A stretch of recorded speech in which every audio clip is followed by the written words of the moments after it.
How we doing, folks? Your host Moose here on the Pitt Panthers Football Network as we welcome you to our first video of the offseason as we prepare for Season 6 of our Pitt Panthers Football Dynasty. We're going to get to the end of the season, take a look at players that'll be leaving, coach movement, all sorts of fun stuff. And you can see we do get rewarded for another great season leading our Pitt Panthers. 13-2 this year. We won the Rose Bowl. We won the ACC for the third straight year, and so we get rewarded with another extension. We weren't going to leave no matter what anyways, but the extension just locks it in no matter what. We will see some movement, though.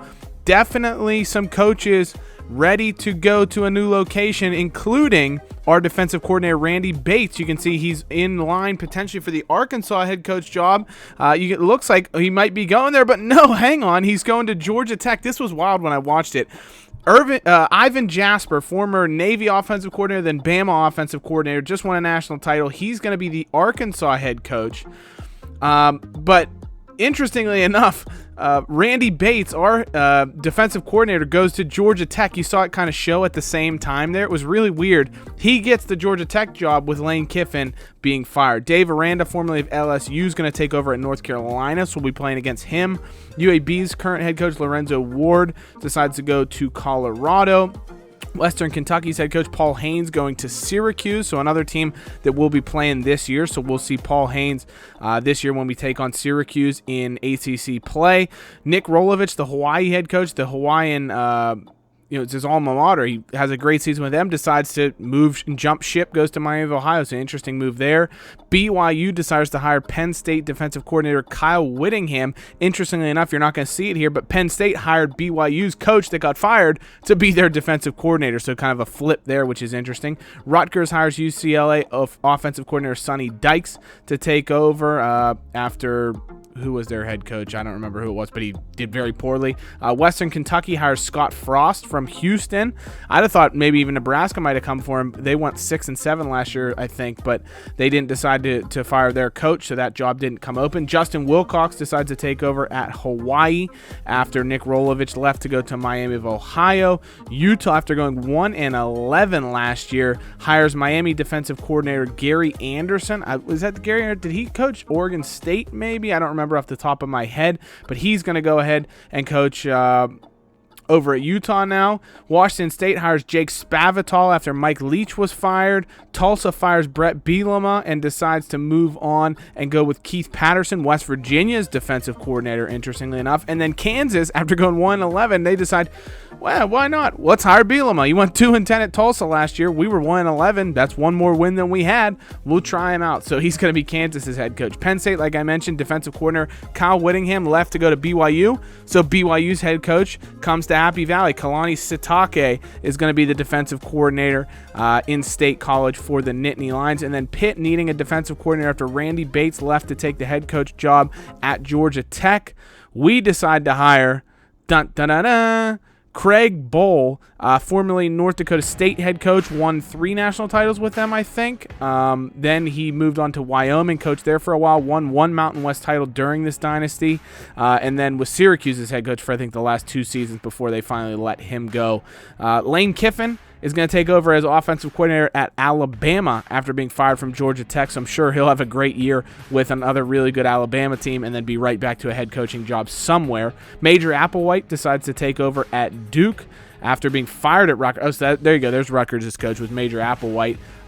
He takes over at Duke after Cutcliffe retires. Larry Fedora gets a job at Georgia State after being fired from UNC. Joe Burrow's dad, Jimmy Burrow, was defensive coordinator at Northwestern. He moves over to West Virginia now, so coming back to the area. He was at Ohio before being at Northwestern. Matt Rule takes over at UMass.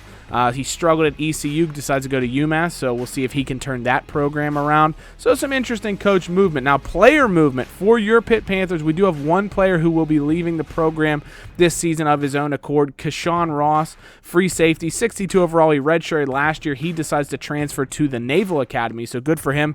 Going to serve the country and get an opportunity to play football. We've also got a bunch of players potentially to be in the NFL draft. And what I did, you'll notice some of their overalls went up a little bit.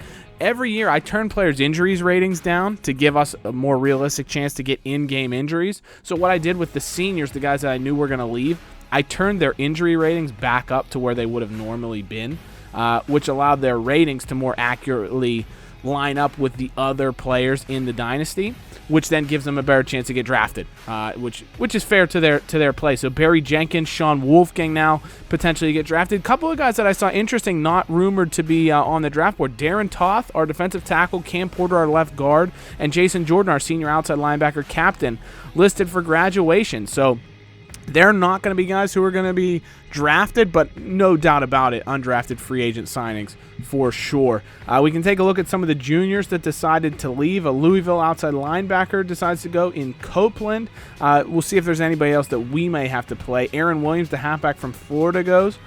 Bryson Smith from Oregon. Brian Sutton from Tennessee, so that's a good one for us. One of their offensive linemen declares because we'll be playing them this year. Tim Crenshaw, outside linebacker from Miami, the redshirt junior, declares.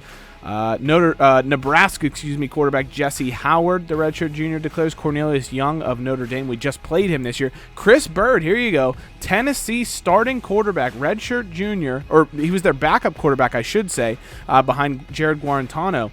He would have been their starter next year, would have been 99 overall more than likely. He decides to declare. Hasn't even started yet, which is incredible that he decided to declare, but what a move. Hopefully they can bring some recruits in or maybe even a grad transfer, depending on what they have down the pipeline. With Bird leaving, that's a huge loss to them because, of course, they're losing Guarantano, their actual starter, and then losing Bird as well. That's two very good quarterbacks leaving the program, so we'll see what that ends up meaning for Tennessee when we take them on this year, or even when we get to the transfers and things like that. As we take a look around the country at the transfers, these are the ones that obviously the game generated. Of course, I'll do some graduate transfers and things like that. I always do that with quarterbacks as well as a few running backs and receivers. We'll determine that a little bit later on in the offseason, but we can see some of the big names moving around. Derrick Waters, the freshman, transferring from Ole Miss. Very good player, 78 overall as a true freshman. He probably redshirted this year, would have been a very, very good player. He's going to Memphis, so that's going to really help out the Tigers. Great bit of ability for them to get someone. He's a Tennessee native, decides to go back to Tennessee to play for Memphis, so pretty crazy to see a move of a player that good. And there's going to be another just ridiculous transfer that we'll see here in just a second, but a lot of average players moving around, guys that maybe won't have a ton of impact on the season, and not particularly great overalls. How about this? Jason Roberts from Cincinnati decides to transfer to EMU for more playing time. The true freshman decides to leave PJ Fleck. Bit surprising there. He's got a great program up in Cincinnati. They've been very, very good. So he's leaving. West Virginia gets a good solid left tackle transfer. Right tackle Keenan Shaw decides to leave Navy and go to Marshall. Of course, Kashon Ross going to Navy, our free safety. Matthew Triangan leaves Kentucky and is going to go to Vanderbilt, so an in-conference transfer. And here's the big one we were talking about. Donation Lanou, 5-star halfback, signed with LSU, decides to transfer to Houston for more playing time. And what's interesting is LSU had two halfbacks ahead of him, I think. One was a senior in Grant Grigsby, and then I believe the one behind Grigsby may have been a senior, or at the very least he was a junior, which meant Lanou was going to be their number 2 running back, if not their starter, next season. Instead, he decides to leave Baton Rouge and transfer to Houston, of course, who was in the college football playoff last season. So he's transferring still to a good program, but pretty crazy to see that one. Dane Doucette decides to transfer to San Diego State from Stanford, 80 rated fullback as a freshman, so he's a good player. Adam Harris, Clemson strong safety, decides to stay at Clemson. It does not go to the draft, which is huge for the Tigers if they want to get back to the college football playoff and the ACC championship game where they were last year, of course, after losing to your Pitt Panthers. And now we can see the guys who are projected to go in the draft, all the seniors who were leaving, not the juniors and such who declared. A ton of great players here. Mecole Hardman, the corner, fantastic players. Eric Cooper, Clemson's quarterback, decides to, or is going to be in the draft. Jawan Pass of Louisville. You can see some familiar names there. Javon McKinley and Hayes, both from Notre Dame that we played earlier in the season. McLeod, the cornerback from NC State, I believe. Isaiah Stallings from there as well. A lot of players that we went up against. Diamond Lee, who won the Biletnikoff 2 years ago in this particular dynasty. Andrews and Smith, both from Notre Dame again. Really, really good players on their team. Jared Maiden, take a look at that. The corner that made the interception on A.C. Reese in the national championship game. He'll be going to the NFL. Michael Pittman from USC, receiver. Very, very good player.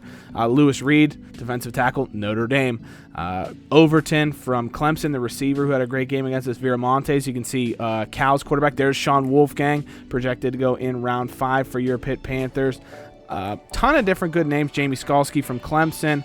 A lot of guys that we played against, as well as a lot of guys from teams that you may follow, or names that we know from real life. Remember, this is the end of season 5, so the guys that are redshirt seniors are the only remaining real players that are still in this career mode. Isaiah Simmons from Clemson, there you can see him. Jay Bump, of course, our kicker.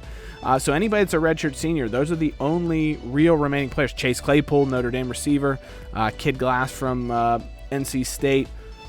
So you can see a lot of names we'll recognize. Anybody that's a true senior or below, though, those are guys that are in-game generated recruits. So it's exciting to see these players that the game generated have great careers and develop into 99, 98, whatever overall players, and see how they impact the national landscape. And that's the fun of when we get into season 6 now. Everybody is going to be a recruit. Everybody's been recruited throughout the course of this dynasty, and so anybody that's playing an impact is a recruit. Malik Henry, you can see there, he didn't have the size, I think, to get drafted because they have those requirements. He was Florida State's starter this year of Last Chance U fame. Played for Independence, remember, but he was, did well for Florida State in his couple of years as a starter in this dynasty. Brennan Wooten from TCU, same thing. He didn't meet the size requirements. That's what you'll see I've sorted it by overall now. Pretty much anybody that has a 95 or better overall, or 93 or better overall, but doesn't get drafted, they just didn't meet the size requirements more than likely for the players that were going to get drafted, or there may just be so many guys at their position with high ratings that they just fell down the pecking order. Because I think the way NCAA does is they have, number one, you have to meet a certain height and weight to get drafted, and then number 2, they pretty much have the draft classes built in that, let's say, like 10 centers get drafted. So if you're the number 12 rated center by overall that meets the size requirements, you're not going to get drafted even if you were like 97 overall still, because there was 15 99 overall guys. So it's a little silly in that regard, the way that the game does it. Of course, it's a little different than what you would see in real life, because plenty of undersized guys, or very, very big guys, whatever it might be, are in the league these days. Julian Aquara, remember him from Notre Dame, had a big game against us. Zembiak, Penn State starting quarterback. You got Travis Homer. He says he's not getting drafted. Look at the season he had for Miami. Of course, he's in the league. Benny Snell plays for the Steelers, of course. So, a guy that, same thing, it's shown graduation for him, but he would likely get an opportunity. Khalil Tate from Arizona had a very good senior season. Obviously, I think he would get a chance to definitely sign on with a team, even if he's not drafted. Undrafted free agent, no doubt about that. So we'll go through a little bit longer. I think we get down to about the 90s in terms of overall, and then we end up moving on. Marquez Stevenson, very solid receiver for Houston. Tristan Jackson from Michigan State. Okundeji from Notre Dame. I remember playing against him. He didn't do a whole lot for them because they had so much depth at that position. A lot of good players in here. We'll end up seeing the Harry Pearson, the halfback from Tulane, who was a beast against us in the year we played Tulane, even though Tulane lost, and I think we shut them out, if I remember correctly. Was that our first shot, 34-0 maybe, or I want to say. But he's a good player, very, very good player, and so he ends up not getting drafted. We'll see him a little bit later. Michael Jones, there you go, of Oklahoma, receiver, very, very good player. Vigilant of New Mexico, solid player in terms of overall. Sam Miller from Oregon, take a look at that. Finally became a starter this year, 19 touchdowns, 9 interceptions, good, solid player. I think he'd be a guy that would get a chance as a dual-threat quarterback in the NFL these days, but he's not getting drafted, according to the game. It is what it is. Ken Huffman, take a look at that, the halfback from Virginia, one of the first guys I remember us trying to recruit and not being able to sign in the first season. He was a big recruit we went after. He went to UVA, of course, and we weren't able to bring him in, but very good player. Malik Staples of Louisville. LaRonde Liverpool, the absolute bane of our existence when we played Wake Forest. He torched us both seasons. I think he had picks in both years against us. Really, really good player. One was a pick 6, you'll remember. Jet Duffy for Texas Tech. I thought he was going to be very good. Didn't end up having too great of a senior season. A lot of fun names, and I like seeing the names. Nate Stanley, look at Iowa quarterback. I like seeing guys. Harry Pearson, there he is, of Tulane. Look at those stats. His 3 straight years of 1,000 yards. I think he has 4,000 rushing yards in his career.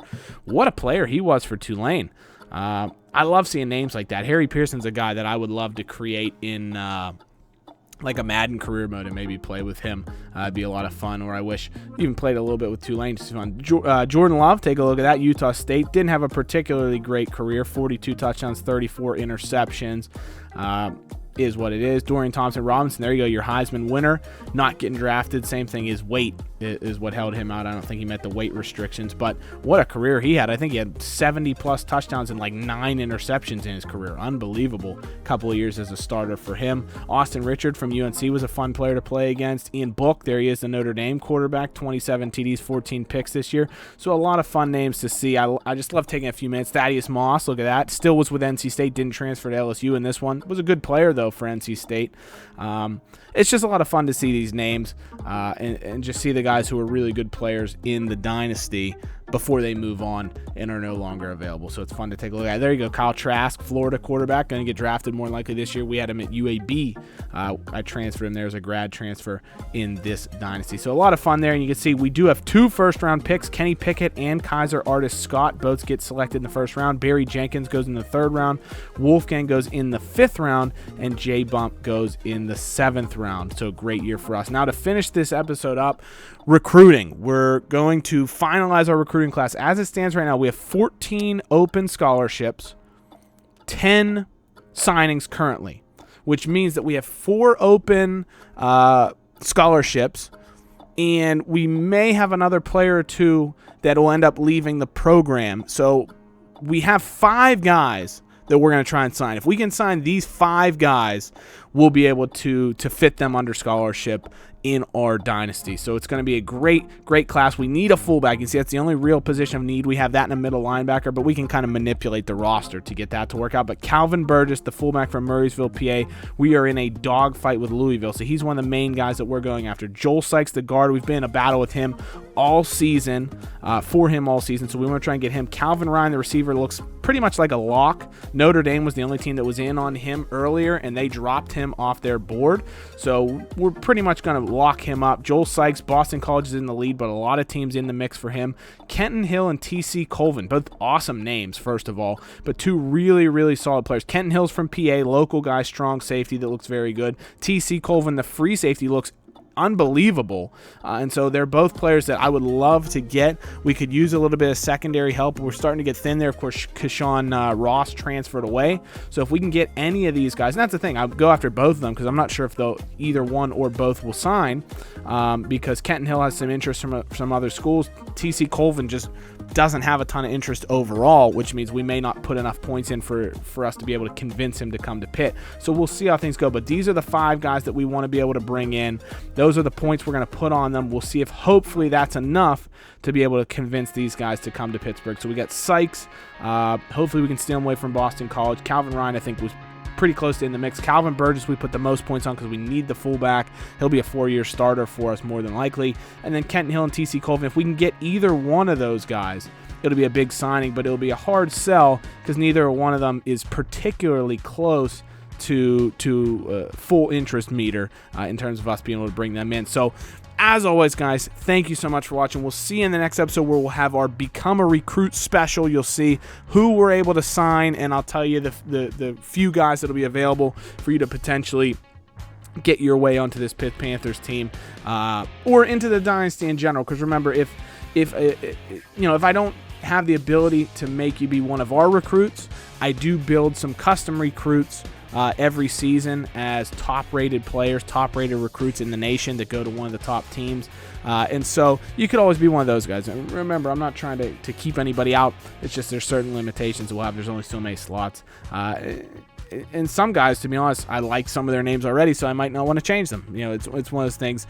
It's a fun thing to do, so don't get too stressed about it. But as always, guys, thank you so much for watching. Hail to Pitt. We'll see you soon. Take care. Bye-bye.